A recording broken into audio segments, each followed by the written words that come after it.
ನಮಸ್ಕಾರ ವೀಕ್ಷಕರೇ, hot touch ಅರ್ಪಿಸುವ ಹಾಟ್ ಸೀಟ್ಗೆ ಸ್ವಾಗತ. ನಾನು ರಾಧಾ ಹಿರೇಗೌಡರ್. ಹಾಟ್ ಸೀಟ್ನ ನಮ್ಮ ಇಂದಿನ ಅತಿಥಿ ದೇವರ ಹೆಪ್ಪರಿಗೆ ಶಾಸಕ ಎಸ್ ಪಾಟೀಲ್ ನಡಹಳ್ಳಿ ಅವರು. ಸರ್, ತಮಗೆ ಹಾಟ್ ಸೀಟ್ಗೆ ಸ್ವಾಗತ. ಮೊದಲನೇದಾಗಿ ನಿಮ್ಮ ಹೋರಾಟದ ಆಶಯ ಏನು? ಮೇಡಮ್, ನಮ್ಮ ಉತ್ತರ ಕರ್ನಾಟಕ ಜನರಿಗೆ ಏನು ಇಷ್ಟು ವರ್ಷಗಳ ಕಾಲ ಅನ್ಯಾಯ ಆಗ್ತಾ ಇದೆ, ಅದಕ್ಕೊಂದು ಅಂತ್ಯ ಹಾಡಬೇಕು. ಅಲ್ಲಿ ಅಭಿವೃದ್ಧಿ ಆಗಬೇಕು. ಅಭಿವೃದ್ಧಿ ಆಗೋವರೆಗೆ ನಿರಂತರವಾಗಿ ಹೋರಾಟ ಮುಂದುವರಿತಿದೆ. ಅಂದ್ರೆ ಇದ್ದಕ್ಕಿದ್ದಂತೆ ರಾತ್ರೋರಾತ್ರಿ ಕನಸು ಬಿದ್ದು ತಮಗೆ ಜ್ಞಾನೋದಯ ಆಯ್ತಾ ಅಂತ ಇತ್ತೀಚೆಗೆ, ಅದು ಈ ದಿನಗಳಲ್ಲೇ? ಇಲ್ಲ ಮೇಡಮ್, ನಾನು 2008ರಲ್ಲಿ ಅವತ್ತು ನನ್ನ ಸಾರ್ವಜನಿಕ ಬದುಕಿಗೆ ಬಂದಿದ್ದೇನೆ. ಅವತ್ತಿನಿಂದನೂ ನಾನು ಹೋರಾಟ ಮಾಡ್ತಾ ಇದ್ದೇನೆ.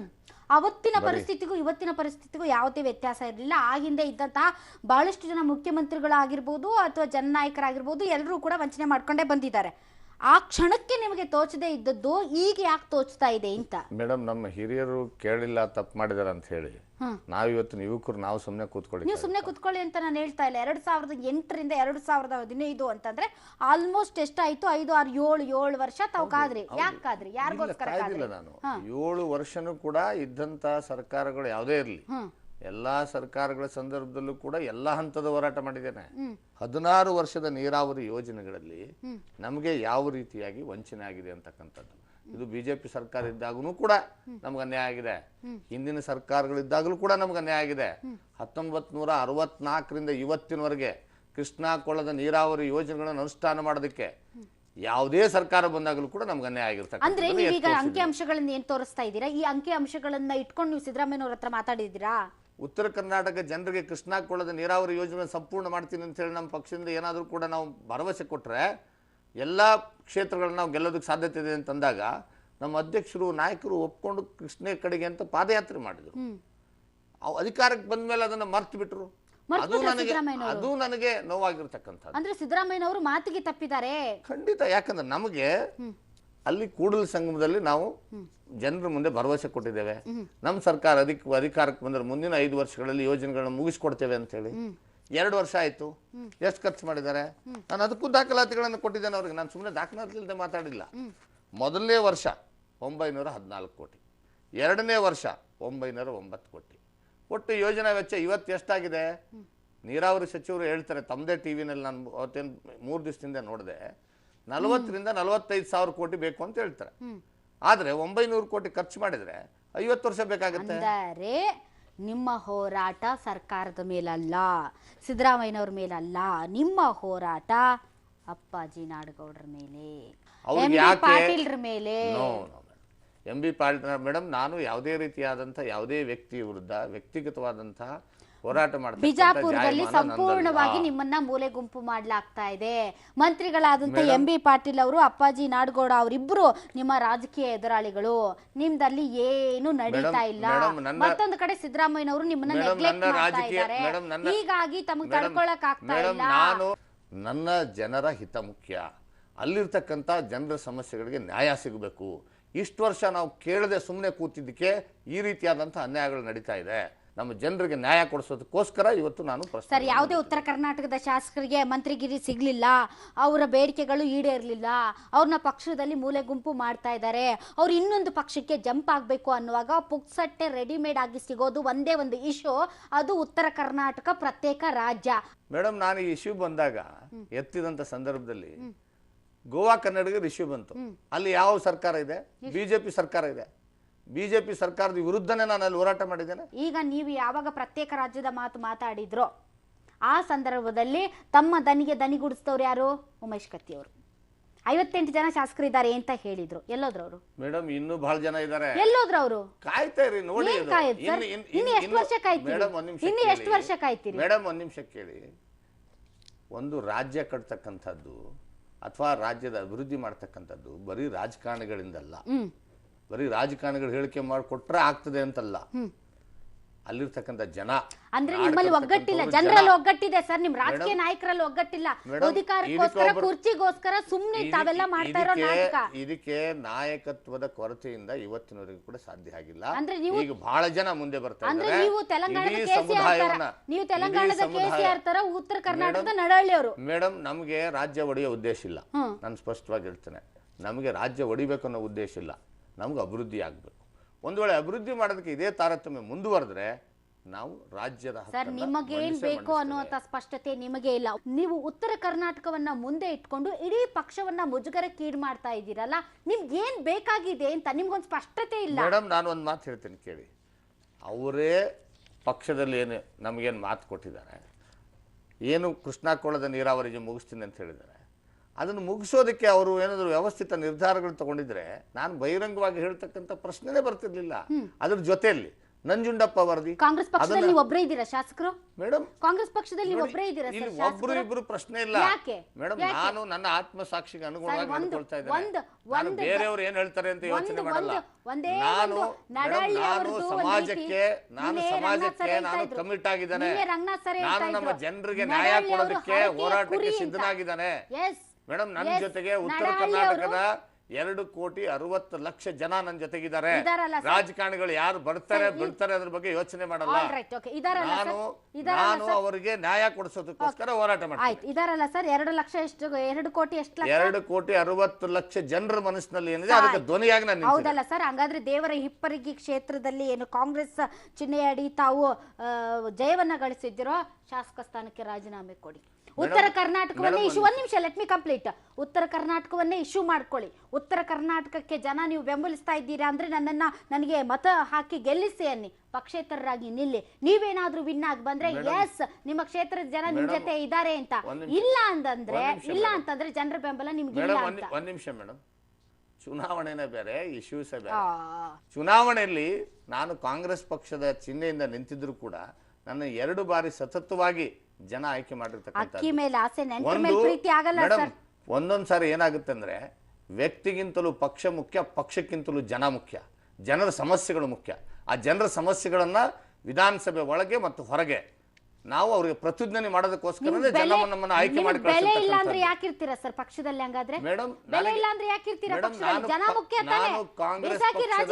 ಕಾಂಗ್ರೆಸ್ ಪಕ್ಷದ ತತ್ವ ಸಿದ್ಧಾಂತಕ್ಕೆ ಬದ್ಧನಾಗಿದ್ದೇನೆ.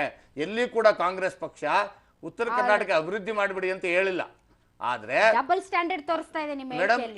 ಎಲ್ಲಿ ಕೂಡ ಕಾಂಗ್ರೆಸ್ ಪಕ್ಷದ ಸಿದ್ಧಾಂತದಲ್ಲಿ ಉತ್ತರ ಕರ್ನಾಟಕ ಕೃಷ್ಣಾಕೋಳದ ನೀರಾವರಿ ಯೋಜನೆಗಳು ಮಾಡಬೇಡಿ ಅಂತ ಪಕ್ಷ ಎಲ್ಲಿ ಹೇಳಿಲ್ಲ. ಆದ್ರೆ ಅಧಿಕಾರದಲ್ಲಿ ಇರ್ತಕ್ಕಂಥವ್ರು ಅದನ್ನ ನಿರ್ಲಕ್ಷ್ಯ ಮಾಡೋದನ್ನ ನಾನು ಹೇಳ್ತಕ್ಕಂಥದ್ದು ನನ್ನ ಕರ್ತವ್ಯವನ್ನ ನಾನು ಮಾಡ್ತೇನೆ. ಎಲ್ಲ ಶಾಸಕರ ಮನಸ್ಸಿನಲ್ಲೂ ನೋವಿದೆ, ಉತ್ತರ ಕರ್ನಾಟಕದ ಅಭಿವೃದ್ಧಿಯಲ್ಲಿ ಅನ್ಯಾಯ ಆಗ್ತಾ ಇದೆ ಅಂತ ಹೇಳಿ. ಮೇಡಮ್ ಅವರು ಹೇಳದೇ ಇಲ್ಲ ಮಾತ್ರಕ್ಕೆ ನಾನು ಹೇಳಬಾರ್ದು ಅಂತ ಏನಿಲ್ವಲ್ಲ. ನಾನು ಹೇಳಬಾರ್ದು ಅಂತ ಮೇಡಮ್ ನಾನೊಂದು ಮಾತು ಹೇಳ್ತೇನೆ. ಅನೇಕ ಜನ ಇವತ್ತು ನನ್ನ ಹತ್ರ ಮಾತಾಡಿದ್ದಾರೆ. ಕಾಲ ಬಂದಾಗ ಎಲ್ಲರೂ ಹೊರಗೆ ಬರ್ತಾರೆ. ಕಾಂಗ್ರೆಸ್ ಪಕ್ಷದಿಂದ ಎಷ್ಟು ಜನ ಮಾತಾಡಿದ್ದಾರೆ ಸರ್? ಮೇಡಮ್ ಸುಮಾರು 35 ಜನ ಶಾಸಕರ ಜೊತೆ ನಾನು ಮಾತಾಡಿದ್ದೇನೆ. 2 ದಿವಸ ಅಧಿವೇಶನ. ಬಿಜೆಪಿಯಲ್ಲಿ ನನಗನ್ಸಿದ ಮಟ್ಟಿಗೆ ಒಂದು 8 ರಿಂದ 9 ಜನ ಜೊತೆ ನಾನು ಮಾತಾಡಿದ್ದೇನೆ. ಆದ್ರೆ ಅಲ್ಲ ಜೆಡಿಎಸ್ ನವರಲ್ಲಿ ಒಬ್ಬರೇನೋ ಇದ್ದಾರೆ. 9 ಜನ ಬಿಜೆಪಿ ಅವರು, 30 ರಿಂದ 35 ಜನ ಕಾಂಗ್ರೆಸ್ ಶಾಸಕರು ನಿಮ್ ಜೊತೆ ಇದ್ದಾರೆ. ಅಲ್ಲ ನನ್ನ ಜೊತೆ ಇದ್ದಾರೆ. ಈ ಇಶ್ಯೂಗೆ ಏನು ಉತ್ತರ ಕರ್ನಾಟಕಕ್ಕೆ ಅಭಿವೃದ್ಧಿ ವಿಷಯದಲ್ಲಿ ಏನು ಅನ್ಯಾಯ ಆಗ್ತಿದೆ ಅದು ನಾವು ಎತ್ತಲೇಬೇಕು. ಇದ್ರ ಬಗ್ಗೆ ನಾವು ಹೋರಾಟ ಮಾಡಲೇಬೇಕು ಅಂತಕ್ಕಂಥ ಮನಸ್ಥಿತಿ ಇವತ್ತು ಹೋರಾಟ ಯಾವಾಗ ಆರಂಭ ಮೇಡಮ್ ಅದನ್ನ ವೇದಿಕೆಯಲ್ಲಿ ಮಾಡಿದ್ದೇವೆ ನೋಡಿ. ಬೆಳಗಾವಿ ಅಧಿವೇಶನ ನಡೆದು ಕಳೆದ ಬಾರಿ ಉತ್ತರ ಕರ್ನಾಟಕದ ಎಲ್ಲಾ ಶಾಸಕರು ಮಾತಾಡಿದ್ದಾರೆ. ಎಲ್ಲಾ ಶಾಸಕರು ಹೇಳಿದ್ದಾರೆ ನಂಜುಂಡಪ್ಪ ವರದಿ ಏನಿದೆ ಅದನ್ನ ಮತ್ತೆ ಪುನಃ ಜಾರಿಗೆ ತರಬೇಕು, 30,000 ಕೋಟಿ ರೂಪಾಯಿಗಳನ್ನ ಸ್ಪೆಷಲ್ ಪ್ಯಾಕೇಜ್ ಅನ್ನು ಕೊಡಬೇಕು ಅಂತ ಹೇಳಿ ನಮಗೆ ಎಲ್ಲಾ ಶಾಸಕರಿಗೆ ವೇದಿಕೆ ಯಾವುದು? ಅಧಿವೇಶನದಲ್ಲಿ ಮಾತನಾಡಿದರೆ ಬಹಿರಂಗವಾಗಿ ಎಲ್ಲರೂ ಮಾತಾಡಿದ್ದಾರೆ. ಮೇಡಮ್ ಅನಿವಾರ್ಯವಾಗಿ ನಮ್ಮನ್ನು ಆಳಿರ್ತಕ್ಕಂಥ ಎಲ್ಲ ಸರ್ಕಾರಗಳು ಏನು ಮಾಡ್ತಾ ಇದ್ದಾವೆ ಅಂದರೆ ಅನಿವಾರ್ಯವಾಗಿ ನಮ್ಮನ್ನ ಬೀದಿಗೆ ತರ್ತಕ್ಕಂಥ ಹೋರಾಟಕ್ಕೆ ಇಳಿತಕ್ಕಂಥ ಸ್ಥಿತಿನ ಇವತ್ತು ತಂದಿಡ್ತಾ ಇದೆ. ಸರ್ಕಾರಗಳು ಯಾವುದೇ ಸರ್ಕಾರ ಅಂತಲ್ಲ, ಇವತ್ತು ನಮ್ಮ ಸರ್ಕಾರನೇ ಇರ್ಬೋದು, ಪಕ್ಷ ಅಲ್ಲ ಪಕ್ಷದ ಇದರಲ್ಲಿ ಪಾಪ ಪಕ್ಷದ ಬಗ್ಗೆ ನಾನು ಮಾತಾಡ್ತೀನಿ. ಮೇಡಮ್ ಇವತ್ತು ಈಗ ಸರ್ಕಾರನೇ ಬೇರೆ ಪಕ್ಷನೇ ಬೇರೆ. ಸರ್ಕಾರಕ್ಕೂ ಪಕ್ಷಕ್ಕೂ ಇಲ್ಲಿ ವ್ಯತ್ಯಾಸ ಇರ್ತದೆ. ಪಕ್ಷ ಯಾವುದೇ ವ್ಯಕ್ತಿ ಪಕ್ಷ ಸಿದ್ಧಾಂತಕ್ಕೆ ಏನಾದರೂ ಪಕ್ಷದ ವಿಪ್ ಉಲ್ಲಂಘನೆ ಮಾಡಿದರೆ, ಪಕ್ಷದ ಆದೇಶನ ಉಲ್ಲಂಘನೆ ಮಾಡಿದರೆ ಅದು ಪಕ್ಷ ವಿರೋಧಿ ಚಟುವಟಿಕೆ ಆಗ್ತದೆ. ನಾವು ಜನರ ಸಮಸ್ಯೆಗಳೇ ನಮ್ಮ ಸರ್ಕಾರ ಮುಂದಿಡ್ತಾ ಇದೀವಿ. ಇವತ್ತು ನನ್ನ ಸರ್ಕಾರ ಇದೆ ಅಂತ ನಾನು ಆಡಳಿತ ಪಕ್ಷದ ಸುಮ್ಮನೆ ಕೂತ್ಕೊಳ್ಬೇಕಾ? ನಾಳೆ ವಿರೋಧ ಪಕ್ಷದಲ್ಲಿ ಇದ್ದ ತಕ್ಷಣ ಮಾತಾಡ್ಬೇಕಾ?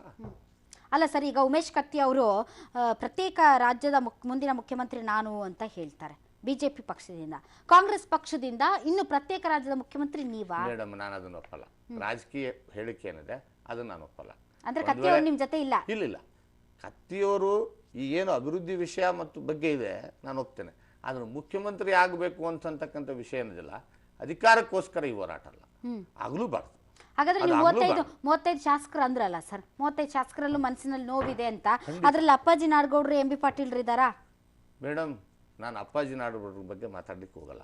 ಯಾಕಂದ್ರೆ ಅವರು ಮೇಡಮ್ ಅಪ್ಪಾಜಿ ನಾಡಗೌಡರ ಬಗ್ಗೆ ನಾನು ಒಂದ್ ಶಬ್ದ ಮಾತಾಡಕ್ ಹೋಗಲ್ಲ. ನಿಮ್ ಜಿಲ್ಲೆ ಅವ್ರಿಗೆ ದೇವ್ರು ಒಳ್ಳೇದ್ ಮಾಡ್ಲಿ ಮೇಡಮ್, ಅವ್ರಿಗೆ ದೇವ್ರು ಒಳ್ಳೇದ್ ಮಾಡ್ಲಿ.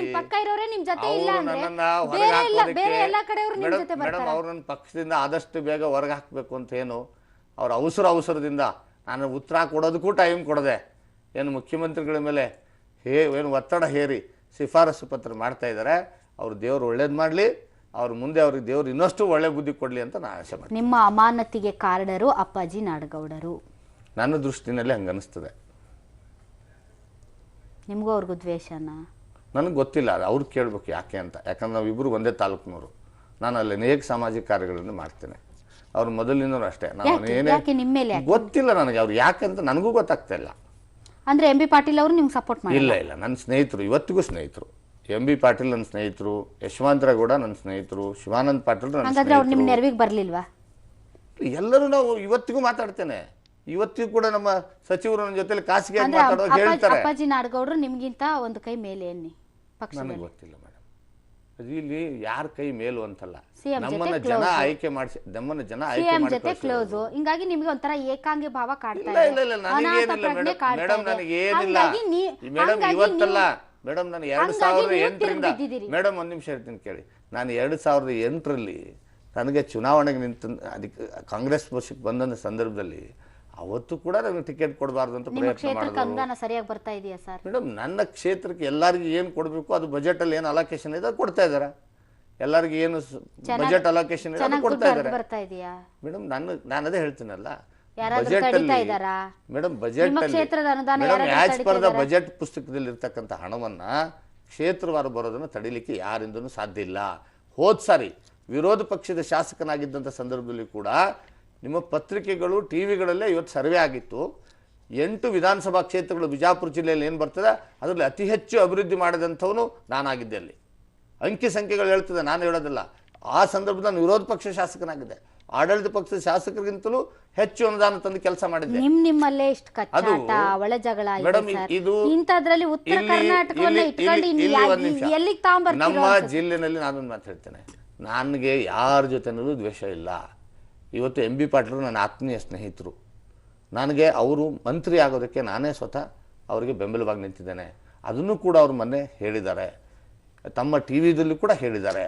ಆಮೇಲೆ ಶಿವಾನಂದ ಪಾಟೀಲ್ ಸ್ನೇಹಿತರು ಮೇಡಮ್. ಇವತ್ತಿಗೂ ನಾನು ಹೇಳ್ತೇನೆ, ಇವತ್ತಿಗೂ ನಾನು ಎತ್ತಿರ್ತಕ್ಕಂಥ ಕೆಲವು ಮೂಲಭೂತ ಪ್ರಶ್ನೆಗಳಿಗೆ ಸಹಾನುಭೂತಿ ವ್ಯಕ್ತಪಡಿಸ್ತಕ್ಕಂಥ ಬಹುತೇಕ ಜನ ಶಾಸಕರು ನನ್ನ ಜೊತೆಗಿದ್ದಾರೆ. ಆದ್ರೆ ಬಹಿರಂಗವಾಗಿ ಅವ್ರು ಹೇಳದೇ ಇರ್ಬೋದು, ಅದನ್ನ ನಾನು ಹೇಳಿ ಅಂತ ಒತ್ತಾಯ ಮಾಡಲಿಕ್ಕೆ ಮೇಡಮ್, ನಾನು ಹರಕೆ ಕುರಿ ಆಗ್ಲಿಕ್ಕೆ ಸಾಧ್ಯನೇ ಇಲ್ಲ. ನಾನು ಸಾಮಾಜಿಕ ಚಿಂತನೆಗೊಳಗಾಗಿ ರಾಜಕಾರಣಕ್ಕೆ ಬಂದಿರೋನು. ನನ್ನ ಜೀವನದಲ್ಲಿ ಯಾವತ್ತೂ ಕೂಡ ಇವತ್ತು ವ್ಯವಸ್ಥೆ ಏನಾಗಿದೆ ಅಂದ್ರೆ ರಾಜಕೀಯ ವ್ಯವಸ್ಥೆ ಮೇಡಮ್, ರಾಜಕೀಯ ವ್ಯವಸ್ಥೆ ಮೇಡಮ್, ಯಾವುದೇ ಕಾರಣಕ್ಕೂ ಕಾಂಗ್ರೆಸ್ ಪಕ್ಷ ಬಿಡೋದಿಲ್ಲ. ನಾನು ಕಾಂಗ್ರೆಸ್ ಪಕ್ಷದಲ್ಲೇ ಇರ್ತಾರೆ, ಕಾಂಗ್ರೆಸ್ ಪಕ್ಷದಲ್ಲೇ ಮುಂದುವರಿತಾನೆ. ಆದರೆ ನಮ್ಮ ಚಿಂತನೆಗಳು ಮುಂದಿನ ಜನಾಂಗಕ್ಕೆ ಭವಿಷ್ಯವನ್ನು ಕಟ್ತಕ್ಕಂಥದ್ದು ಇರಬೇಕು. ರಾಜಕಾರಣಿಯಾದವನಿಗೆ ದೂರದೃಷ್ಟಿ ಇರಬೇಕು. ಮುಂದಿನ ಜನಾಂಗಕ್ಕೆ ಭವಿಷ್ಯಕ್ಕೆ ಏನ್ ಬೇಕು ಅನ್ನೋದನ್ನ ನಾವು ಚಿಂತನೆ ಮಾಡಿ ಅದಕ್ಕೆ ಹೋರಾಟ. ಅಂದ್ರೆ ನಿಮ್ಮ ಹೋರಾಟದಲ್ಲಿ ಪ್ರಾಮಾಣಿಕತೆ ಇದೆ, ಸ್ವಜನ ಪಕ್ಷಪಾತ ಇಲ್ಲ, ಯಾವುದೇ ರೀತಿಯಾದಂತಹ ಹಿತಾಸಕ್ತಿ ಇಲ್ಲ, ಸ್ವಾರ್ಥ ಇಲ್ಲ, ಜನಹಿತ ಅಡಗಿದೆ. ಖಂಡಿತ. All right, will come back. Sir Nadahalli sir, ನಾಳೆ ಬೆಳಗ್ಗೆ ಸಿದ್ದರಾಮಯ್ಯನವ್ರು ಕರೆದ್ಬಿಟ್ಟು ಆಯ್ತಪ್ಪ ಅದೇನಾಗಿದ್ದಾಗೋಯ್ತು, ಏನೇನು ಆಗಬೇಕು ಮಾಡೋಣ, ನೆಕ್ಸ್ಟ್ ಬಜೆಟಲ್ಲಿ ಎಲ್ಲ ಅಲೋಕೇಶನ್ ಮಾಡಿಬಿಡ್ತೀನಿ ಅಂತ ಹೇಳಿದರೆ ಸುಮ್ಮನಾಗ್ಬಿಡ್ತೀರಾ? ಮೇಡಮ್, ನಮ್ಮ ಉದ್ದೇಶ ನಮ್ಮ ಉತ್ತರ ಕರ್ನಾಟಕ ಅಭಿವೃದ್ಧಿ ಆಗಬೇಕು. ಅಭಿವೃದ್ಧಿ ಅಂತ ತಕ್ಷಣ ಮೇಡಮ್, ಅದಕ್ಕೆ ನಾನು ಮುಖ್ಯಮಂತ್ರಿಗಳಿಗೆ ಪತ್ರ ಬರೆದಿದ್ದೇನೆ. ನಾನು ಬಹಿರಂಗವಾಗಿ ಮಾತನಾಡೋಕ್ಕಿಂತ ಮುಂಚಿತವಾಗಿ ಅನೇಕ ಪತ್ರಗಳನ್ನು ಬರೆದಿದ್ದೀನಿ. ಪತ್ರ ನೋಡಿ ನಾನು ಏನು ಬರೆದಿದ್ದೇನೆ, ಈ ರೀತಿ ಏನೋ ಅನ್ಯಾಯ ಆಗ್ತಾ ಇದೆ ಅದನ್ನು ಸರಿಪಡಿಸೋದಕ್ಕೆ ನಮ್ಮ ಪಕ್ಷದ 58 ಜನ ಶಾಸಕರ ಸಭೆ ಕರೀರಿ, ಮುಕ್ತವಾಗಿ ಚರ್ಚೆ ಮಾಡೋದಕ್ಕೆ ಅವಕಾಶ ಕೊಡಿ, ಅಲ್ಲಿ ಬರ್ತಕ್ಕಂಥ ಎಲ್ಲ ವಿಚಾರಗಳನ್ನು ಚರ್ಚೆ ಮಾಡಿ ಸರ್ಕಾರದಲ್ಲಿ ಯೋಜನೆಗಳನ್ನು ತಯಾರು ಮಾಡಿ ಅಂತ ಹೇಳಿದ್ದೀನಿ. ಸರ್ ಒಂದ್ ನಿಮಿಷ ಸರ್, ಫ್ಯಾಕ್ಟ್ ಮಾತಾಡೋಣ, ರಿಯಾಲಿಟಿ ಮಾತಾಡೋಣ. ಉತ್ತರ ಕರ್ನಾಟಕ ಅಂದ ತಕ್ಷಣ ನೀವು ಆ ಕಡೆಯವರು, ನಾವು ಆ ಕಡೆಯವರು, ನಮಗೆಲ್ಲರೂ ಒಂದು ರೀತಿ ಭಾವನಾತ್ಮಕವಾಗಿ ನಾವೆಲ್ಲ ಇಮೋಷ್ನಲ್ ಆಗ್ಬಿಡ್ತೀವಿ, ಅದು ಬೇರೆ ವಿಚಾರ. ತಾವು 1961ರಿಂದ ಇಲ್ಲಿಯವರೆಗೆ ಮಾತಾಡ್ತಾ ಇದ್ದೀರಿ, ಹೌದಾ ಸರ್? Yes madam. ಎಷ್ಟು ಜನ ಉತ್ತರ ಕರ್ನಾಟಕದ ಮುಖ್ಯಮಂತ್ರಿಗಳಾದ್ರು ಸರ್? ಮೇಡಮ್ 3 ಜನ ಏನೋ ವೀರೇಂದ್ರ ಪಾಟೀಲ್. ಒಂದು ನಿಮಿಷ ಸರ್, ನಾನು ಹೇಳ್ತೀನಿ. ವೀರೇಂದ್ರ ಪಾಟೀಲ್ರು, ಬೊಮ್ಮಾಯಿ ಅವರು, ರಾಮಕೃಷ್ಣ ಹೆಗಡೆ ಅವರು, SR ಕಂಠಿ ಅವರು, BD ಜತ್ತಿ ಅವರು, ಅದಾದ್ಮೇಲೆ ಧರ್ಮಸಿಂಗ್ ಅವರು, ಇವರೆಲ್ಲ ಯಾರ್ರಿ ಸರ್? ಮೇಡಮ್ ಅವರೆಲ್ಲ ಎಷ್ಟು ತಿಂಗಳಾಗಿದ್ದು?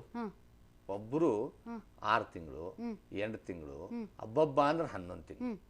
ಅಷ್ಟು ಬಿಟ್ರೆ ಯಾರು ಕೂಡ 5 ವರ್ಷ ಮುಖ್ಯಮಂತ್ರಿ ಆಗಲಿಕ್ಕೆ ಬಿಡ್ಲಿಲ್ಲ ಉತ್ತರ ಕರ್ನಾಟಕದವ್ರನ್ನ. ಧರ್ಮಸಿಂಗ್ ಖರ್ಗೆ ಅವರು ಸರ್ ಎಂತೆಂತ ದೊಡ್ಡ ಖಾತೆಗಳನ್ನ ಸುಮಾರು 20 ವರ್ಷ ಆಯ್ತಲ್ರಿ ಸರ್ ಅವ್ರು ರಾಜಕೀಯ ಮಾಡ್ತಾರೆ. HK ಪಾಟೀಲ್ ಅದೇ ಹೇಳ್ತಾ ಇರೋದು. ನೋಡಿ ಮೇಡಮ್, ಯಾರು ಕೂಡ ಉತ್ತರ ಕರ್ನಾಟಕದ ಮುಖ್ಯಮಂತ್ರಿಗಳಾಗೋದಕ್ಕೆ ಅವಕಾಶ ಸಿಕ್ಕಿಲ್ಲ.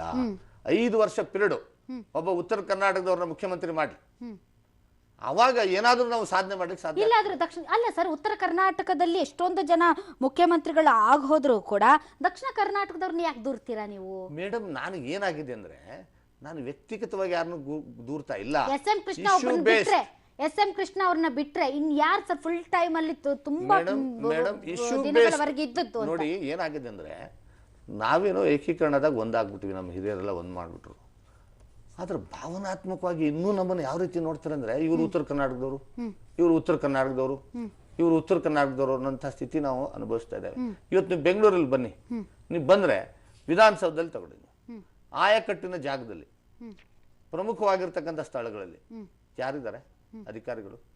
ಎಷ್ಟು ಜನ ಉತ್ತರ ಕರ್ನಾಟಕದವರು ಇದ್ದಾರೆ? ಇವತ್ತು ಯಾವುದೇ ನೀವು ನಾಮಿನೇಷನ್ಸ್ ತಗೊಳ್ಳಿ, ನೀವು ಯಾವುದೇ ರಂಗದಲ್ಲಿ ತಗೊಳ್ಳಿ, ಉತ್ತರ ಕರ್ನಾಟಕದಲ್ಲಿ ಎಷ್ಟು ಜನ ಸಿಗ್ತಾ ಇದೆ? Not even 30%. ದಲಿತ ಸಿಎಂ ಅಂತಿದ್ದಾರೆ. ನೀವು ಉತ್ತರ ಕರ್ನಾಟಕದ ಒಬ್ಬರನ್ನ ಮುಖ್ಯಮಂತ್ರಿ ಮಾಡಿ ಅಂತ ನೀವು ದನಿ ಎತ್ತರಿ ಉತ್ತರ ಕರ್ನಾಟಕದವರು.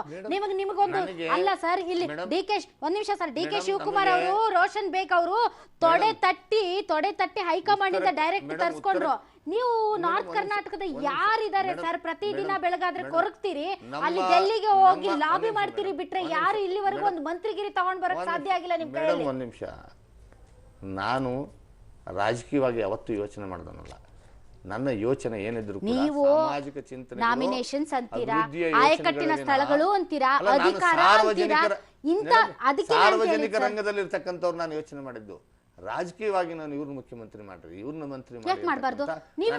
ಒಂದ್ ಕಡೆ ಹೇಳ್ತೀರಾ ಪೂರ್ಣಾವಧಿಗೆ ಯಾರು ಮುಖ್ಯಮಂತ್ರಿಗಳಾಗಿದ್ರು ಉತ್ತರ ಕರ್ನಾಟಕದವರು ಅಂತೀರಾ, ಮತ್ತೊಂದ್ ಕಡೆ ಹೇಳ್ತೀರಾ ರಾಜಕೀಯವಾಗಿ ಅವಕಾಶ ಕೊಡ್ಬೇಕಲ್ಲ. ಯಾವುದೇ ಪಕ್ಷ, ಅದು ಪಕ್ಷ ತೀರ್ಮಾನ ಮಾಡ್ತದೆ, ತೀರ್ಮಾನ ಮಾಡ್ಬೇಕಲ್ಲ. ಅಲ್ಲ ಸರ್, ಇಷ್ಟೆಲ್ಲ ಓಪನ್ ಆಗಿ ಮಾತಾಡ್ತೀರಾ, ಅದನ್ನ ಕೇಳಕ್ ಆಗಲ್ವಾ ನಿಮ್ಗೆ? ಉತ್ತರ ಕರ್ನಾಟಕದ ಶಾಸಕರುಗಳಿಗೆ ಪಕ್ಷದ ಚೌಕಟ್ಟಿನಲ್ಲಿ ಪಕ್ಷ ಯಾರು ಯಾವ ಪಕ್ಷ ಚೌಕಟ್ಟಂತೀರಿ ಸರ್? ಪಕ್ಷದ ಬಗ್ಗೆ ಪಕ್ಷದ ಮುಖ್ಯಮಂತ್ರಿಗಳಿಗೆ ಬಹಿರಂಗವಾಗಿ ಸವಾಲ್ ಆಗ್ತೀರಾ, ಮತ್ತೊಂದ್ ಕಡೆ ಪಕ್ಷ ಅಂತೀರಾ. ಮೇಡಮ್ ಒಂದ್ ನಿಮಿಷ, ಮುಖ್ಯಮಂತ್ರಿಗಳು ಒಂದು ಪಕ್ಷಕ್ಕೆ ಸೀಮಿತವಾಗಿರೋದಿಲ್ಲ, ಇಡೀ ರಾಜ್ಯಕ್ಕೆ ಸೀಮಿತವಾಗಿರ್ತಕ್ಕಂಥವ್ರು. ಒಬ್ಬ ಮುಖ್ಯಮಂತ್ರಿ ಅಂತಂದ್ರೆ ಇಡೀ ರಾಜ್ಯದ ಜನರ ಅಭಿವೃದ್ಧಿಗೆ ಜವಾಬ್ದಾರಿಯನ್ನು ಹೊತ್ಕೊಂಡಿರ್ತಕ್ಕಂಥವ್ರು. ಆ ಹಕ್ಕಿನಿಂದ ಇವತ್ತು ನಮ್ಮ ಬಗ್ಗೆ ನಮ್ಗೇನು ಅನ್ಯಾಯ ಆಗ್ತದೆ ಅದನ್ನು ಕೊಡಿ ಅಂತ ಕೇಳ್ತಾ ಇದೀವಿ ಅಷ್ಟೇ. ಅಲ್ಲ ಸರ್, ಈಗ ಮಾತಾಡೋ ಬದಲು ಮುಖ್ಯಮಂತ್ರಿಗಳ ಆಯ್ಕೆ ಸಂದರ್ಭದಲ್ಲಿ ನೀವು ಉತ್ತರ ಕರ್ನಾಟಕದ ಎಲ್ಲಾ ಶಾಸಕರು ಬೀದಿಗೆ ಇಳಿದು ಉತ್ತರ ಕರ್ನಾಟಕದವ್ರನ್ನ ಮಾಡಿ ಅಂತ ಹೋರಾಟ ಮಾಡಿದಿದ್ರೆ ಮಾಡ್ತಾ ಇರಲಿಲ್ಲ. ಎಲ್ಲಾ ಟೈಮಲ್ಲೂ ಸುಮ್ಮನೆ ಕೂತ್ಕೊಳ್ಳೋದು. ನನ್ನ ಹೋರಾಟ ರಾಜಕೀಯ ಅಧಿಕಾರಕ್ಕೋಸ್ಕರವಾಗಿ ಅಲ್ಲ, ನನ್ನ ಹೋರಾಟ ನಮ್ಮ ಜನರ ಅಭಿವೃದ್ಧಿಗೋಸ್ಕರವಾಗಿ. ಯಾರೇ ಮುಖ್ಯಮಂತ್ರಿ, ಯಾವುದೇ ಸರ್ಕಾರ ಬರಲಿ, ಯಾವುದೇ ಪಕ್ಷದ ಸರ್ಕಾರ ಬರಲಿ, ಯಾರೇ ಮುಖ್ಯಮಂತ್ರಿಗಳಾಗಿರ್ಲಿ, ಆದ್ರೆ ನನ್ನ ಹೋರಾಟ ನಿರಂತರವಾಗಿರ್ತದೆ. ಎಲ್ಲಿವರೆಗೆ ನಮ್ಮ ಉತ್ತರ ಕರ್ನಾಟಕಕ್ಕೆ ನ್ಯಾಯ ಸಿಗೋದಿಲ್ಲ ಅಲ್ಲಿವರೆಗೆ ಹೋರಾಟವನ್ನು ಮಾಡ್ತೇವೆ. ಒಂದ್ ವೇಳೆ ಯಾವುದೇ ಸರ್ಕಾರಗಳು ಪ್ರತ್ಯೇಕ ರಾಜ್ಯ ಅನಿವಾರ್ಯ ಆಗ್ತದೆ. 58 ಶಾಸಕರು ಇದ್ದಾರೆ ಅಂತ ಹೇಳ್ತಾ ಇದ್ದೀರಲ್ಲ, ಒಂದು ಟೈಮ್ ಬಾಂಡ್ ಕೊಡಿ, ಒಂದು ಟೈಮ್ ಲಿಮಿಟ್ ಕೊಡಿ, ಎಷ್ಟು ದಿನಗಳವರೆಗೆ ನಾವು ವೇಟ್ ಮಾಡ್ತೀವಿ ಅಂತ. ಮೇಡಮ್, ಇವತ್ತು ಒಂದು ವೇಳೆ ಸರ್ಕಾರ ಇದೇ ರೀತಿ ನಿರ್ಲಕ್ಷ್ಯ ತೋರಿದ್ರೆ ಅನಿವಾರ್ಯವಾಗಿ ಇವತ್ತು ಪ್ರತ್ಯೇಕ ರಾಜ್ಯ ಕೇಳಬೇಕಾದಂತ ಸ್ಥಿತಿ ಬರಬಹುದು. ಅದಕ್ಕೆ ಅವಕಾಶ ಬರಬಹುದು. ನೀವು ಭವಿಷ್ಯ ಕಾಲ ಮಾಡಿದ್ರೆ 6 ತಿಂಗಳು ಟೈಮ್ ಕೊಡ್ತೀರಾ ಸರ್ಕಾರಕ್ಕೆ? ಮೇಡಮ್, ಬೆಳಗಾವಿ ಸರ್ಕಾರಕ್ಕೆ 6 ತಿಂಗಳು ಟೈಮ್ ನಾವು ಈಗಾಗಲೇ ನಾನು ಅನೇಕ ಜನ ಹಿರಿಯರು ಕೂತ್ಕೊಂಡು ಇದಕ್ಕೆ ಒಂದು ಅಂದ್ರೆ ಚರ್ಚೆ ಮಾಡ್ತಾ ಅಂದ್ರೆ ಇದ್ದೇವೆ. ನೀವು ನೀವು ಮೇಡಮ್, ನೀವು ಒಂದ್ ನಿಮಿಷ. ಸೇಮ್ ಪಾಲಿಟಿಕ್ಸ್ ನಾನು- ನೀವು politics ಪ್ರಶ್ನೆ ನಾನು ಇಲ್ಲ ಏನ್ ಮೇಡಮ್ ಅನ್ಕೊಂಡಿದ್ದೆ ಇದರಲ್ಲಿ. ಮುಖ್ಯಮಂತ್ರಿಗಳಿಗೆ ಇವತ್ತು- ಅಲ್ಲ ಸರ್ಕಾರಕ್ಕೆ ಒಂದು ಇಲ್ಲ ಸರ್ ಐ ಮೇಡಮ್, ಸಾರಿ ಇವತ್ತು ನೀವು ನಿಮ್ಗೆ ಹೆಂಗ್ ಬೇಕಂಗ್ ಇವತ್ತು ಮಾತಾಡೋಕ್ಕಾಗಲ್ಲ ಅನೇಕ ಜನ ನೋ ಚಿಂತಕರು, ಅದೆಲ್ಲ ಗೊತ್ತಿದೆ ಉತ್ತರ ಸರ್ ಕರ್ನಾಟಕದಲ್ಲಿ ಅದೆಲ್ಲ ಇರ್ತಕ್ಕಂಥ ಗೊತ್ತಿದೆ ಅನೇಕ ಸರ್ ಜನ ಹಿರಿಯರು ಅದೆಲ್ಲ ಒಂದು ಸಭೆ ಕರೀತಾ ಇದ್ದಾರೆ. ನಾನು ಕೇಳಿ ಆ ಸಭೆಯಲ್ಲಿ ಒಂದು ತೀರ್ಮಾನ ತಗೊಳ್ತೇವೆ, ನಿರ್ಣಯಗಳನ್ನು ಸರ್ಕಾರಕ್ಕೆ ಕಳಿಸ್ತೇವೆ. ಒಂದ್ ವೇಳೆ ಸರ್ಕಾರ ಅದ್ರ ಬಗ್ಗೆ ತೀರ್ಮಾನ ತೆಗೆದುಕೊಳ್ಳದೆ ಹೋದ್ರೆ ನೀವು ಮುಂದೆ ಯಾವ ರೀತಿ ಹೋರಾಟವನ್ನು ಮಾಡಬೇಕು ಅನ್ನೋದ್ರ ಬಗ್ಗೆ ನಿರ್ಧಾರ ಮಾಡ್ತೇವೆ. ಸರ್ ನಿಮಗೂ ಕತ್ತಿಯವ್ರಿಗೂ ನೋ ಡಿಫರೆನ್ಸ್. ಮೇಡಮ್, ನಿಮ್ಗೊಂದು ಟೈಮ್ ಬಾಂಡ್ ಇಲ್ಲ, ಮೇಡಮ್, ನನಗೆ ಲಿಮಿಟ್ ಇಲ್ಲ. ಮೇಡಮ್, ಯಾವಾಗ ಬೇಕೋ ಅವಾಗ ಇಶ್ಯೂಸ್ ನಾನು ಮಾಡ್ತೀರಿ, ಟಿವಿ ಯಾವಾಗ ಸ್ಟುಡಿಯೋದಲ್ಲಿ ಬೇಕೋ ಕೂತ್ಕೊಂಡು ಯಾವಾಗ ಬೇಕೋ ಅಲ್ಲಿ ನೀವು ಸಾಯಿಸ್ತೀರಾ. ಟಿವಿ ಸ್ಟುಡಿಯೋದಲ್ಲಿ ಕೂತ್ಕೊಂಡು ನಾನು ಒಬ್ಬನೇ ನಿರ್ಣಯ ತಗೊಳ್ಳಿಕ್ಕೆ ಆಗೋದಿಲ್ಲ. ಮುಂದಿನ ಹೋರಾಟ, ಮುಂದಿನ ಏನು ನಿರ್ಧಾರಗಳು ತಗೊಳ್ಬೇಕು ಅನ್ನೋದ್ರ ಬಗ್ಗೆ ಇದಕ್ಕೆ ಇಡೀ ಉತ್ತರ ಕರ್ನಾಟಕದ ಎಲ್ಲ ಚಿಂತಕರು ಆದಷ್ಟು ಬೇಗ ಮೇಡಮ್ 1 ತಿಂಗಳ ಒಳಗಾಗಿ ಒಂದು ಸಭೆ ನಡೀತದೆ. ಆ ಸಭೆಯಲ್ಲಿ ಎಲ್ಲ ನಿರ್ಣಯಗಳನ್ನು ಮಂಡಿಸಿ ಚರ್ಚೆ ಮಾಡಿ ಯಾವ್ಯಾವ ವಿಷಯಗಳು ನಮಗೆ ಗಂಭೀರವಾಗಿರ್ತಕ್ಕಂಥ ವಿಷಯಗಳ ಬಗ್ಗೆ ನಿಮ್ಮ ನಾಯಕತ್ವದಲ್ಲಿ ನಡೀತಾ ಸಭೆ ಇಲ್ಲ. ನನ್ನ ನಾಯಕತ್ವ ಅನ್ನೋದಿಲ್ಲ, ಎಲ್ಲ ಹಿರಿಯರಿದ್ದಾರೆ, ಶರಣರಿದ್ದಾರೆ, ಬಹಳಷ್ಟು ಜನ ಚಿಂತಕರಿದ್ದಾರೆ, ಸಾಹಿತಿಗಳಿದ್ದಾರೆ. ಅವರೆಲ್ಲರಿಗೂ ಕೂಡ ಬಹುಶಃ ಉತ್ತರ ಕರ್ನಾಟಕದ ಯಾವ್ದಾದ್ರು ಒಂದು ಭಾಗದಲ್ಲಿ ಒಂದು ಸಭೆ ಆದಷ್ಟು ಬೇಗ ಆಗ್ತದೆ. ಎಲ್ಲಾ ಪಕ್ಷದವರು ಇರ್ತಾರೆ, ಎಲ್ಲಾ ಪಕ್ಷದವರು ಇರ್ತಾರೆ. ಅಲ್ಲಿ ಪಕ್ಷ ಭೇದ ಅಂತಕ್ಕಂಥದ್ದು ಯಾವುದೂ ಇಲ್ಲ. ಎಲ್ಲಾ ಪಕ್ಷದವರು ಇರ್ತಾರೆ, ಎಲ್ಲಾ ವರ್ಗದ ಜನ ಇರ್ತಾರೆ, ಎಲ್ಲಾ ರಂಗದಲ್ಲಿರ್ತಕ್ಕಂಥ ಜನ ಇರ್ತಾರೆ. ಅಲ್ಲಿ ಒಂದು ನಿರ್ಣಯಕ್ಕೆ ಬರ್ತಾರೆ. ಮುಂದೆ ಸರ್ಕಾರಕ್ಕೆ ಯಾವ ರೀತಿಯಾಗಿ ನಾವು ಮುಂದುವರಿಬೇಕು, ಉತ್ತರ ಕನ್ನಡದ ಅಭಿವೃದ್ಧಿಗೋಸ್ಕರ ಯಾವ ರೀತಿಯಾಗಿ ನಾವು ಏನು ಸರ್ಕಾರಗಳ ಮೇಲೆ ಒತ್ತಡ ಹಾಕಬೇಕು ಅನ್ನೋದ್ರ ಬಗ್ಗೆ ತೀರ್ಮಾನ ತಗೊಳ್ಳಿ. ಸರಿ, 1 ತಿಂಗಳು ಅಂತ ಹೇಳಿದಿರಾ, ಮರಿಬೇಡಿ ಸರ್. ಖಂಡಿತ ಮೇಡಮ್, ಖಂಡಿತ ನಿಮ್ಮ ಟಿವಿನಲ್ಲೇ ನಾವು ಅದನ್ನ ಬಂದು ನಿಮಗೆ ನಿರ್ಣಯಗಳನ್ನು ಕೊಡ್ತೇವೆ. Okay, thank you very much. ತಾವು ಇಷ್ಟೊತ್ತು ಹಾಟ್ ಸೀಟ್ ನಲ್ಲಿ ಭಾಗವಹಿಸಿದ್ರೆ. ನೋಡಿದ್ರಲ್ಲ ವೀಕ್ಷಕರೇ, ಇದು ಇವತ್ತಿನ ಹಾಟ್ ಸೀಟ್. ನ್ಯೂಸ್ ಅಂದ್ರೆ ಪಬ್ಲಿಕ್ ಟಿವಿ.